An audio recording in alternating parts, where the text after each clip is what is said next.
Et ben c'est parti. Allez, il va falloir dire plein de choses sur cette moto. Ça fait beaucoup de choses à dire, la techno là. Allez, courage.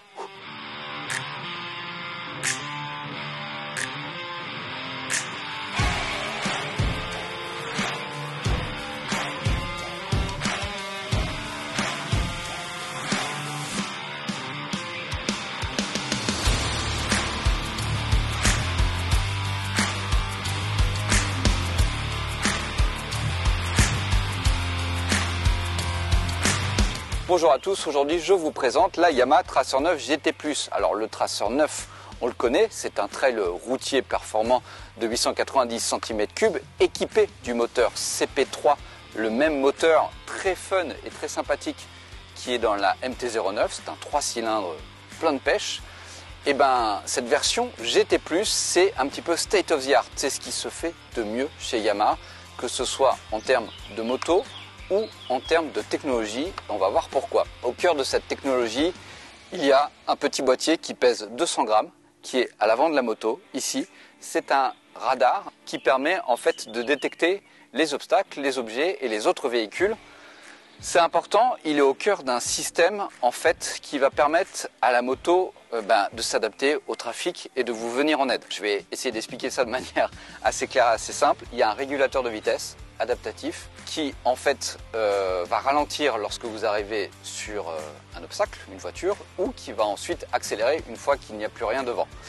Ce système est lié aussi à un UBS, Unified Braking System, un système de freinage unifié qui va venir vous apporter de l'aide pour freiner si vous en avez besoin. Le freinage va commencer avec un frein moteur plus important, puis ensuite l'intervention à la fois du frein avant et du frein arrière pour vous aider en fait à éviter l'obstacle. Il y a aussi la suspension Kayaba, c'est une suspension électronique pilotée qui s'adapte d'abord au revêtement de la route, mais aussi justement au radar adaptatif et à l'obstacle lorsque vous allez freiner.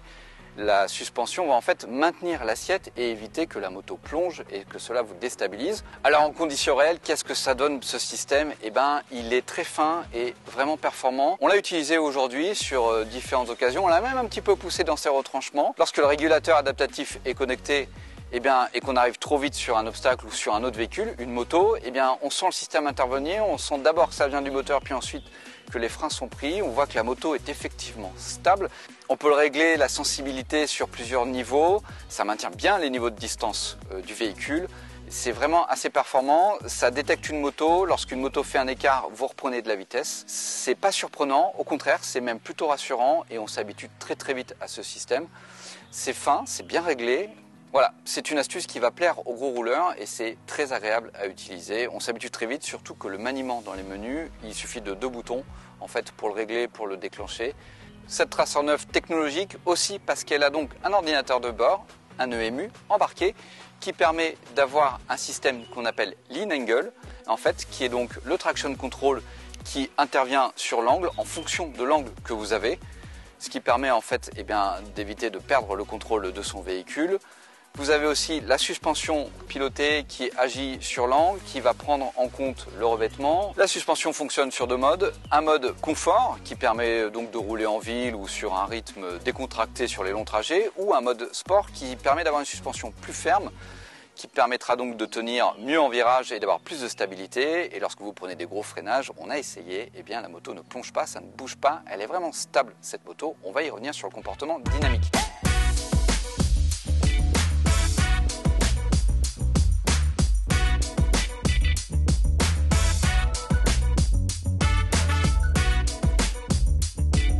Le système UBS donc de freinage lié fonctionne aussi comme un ABS intelligent en fait, intelligent plus, qui va permettre de s'adapter à votre vitesse, à l'angle. Lorsque vous intervenez sur les freins, il va vous assister dans le freinage et vous apporter plus de force si vous en avez besoin pour un freinage en fait plus équilibré, ce qui vous permettra parfois de rattraper les situations compliquées ou alors de faire de vous un meilleur pilote. Il y a beaucoup de choses sur cette moto puisque je vous l'ai dit, Yamaha on a fait une vitrine de son savoir-faire. Il y a aussi un quick shifter up and down donc qui permet de passer les vitesses en montée comme en descente de rapport sans embrayage. Il est très efficace. Il a une grande qualité, c'est qu'il fonctionne en toutes circonstances, que vous accélériez ou non. Il acceptera de passer les rapports, que ce soit en montée ou en descente, ce qui lui donne un vrai confort d'utilisation. Un nouvel écran TFT 7 pouces bien grand, bien lisible, avec beaucoup d'informations, mais on s'y retrouve toujours. L'écran fonctionne bien, quelle que soit la luminosité, et puis surtout naviguer dans les menus, c'est facile. Il y a des nouveaux commodos et notamment un nouveau joystick qui permet une navigation simplifiée. C'est très agréable à utiliser. Cet TFT connecté, il permet aussi d'avoir un système de navigation intégré. Il embarque déjà un système Garmin. Il faudra payer un abonnement supplémentaire pour l'avoir. Je crois que c'est aux alentours de 5 € par mois. Parlons enfin du comportement dynamique. Yamaha appelle ça un sport touring.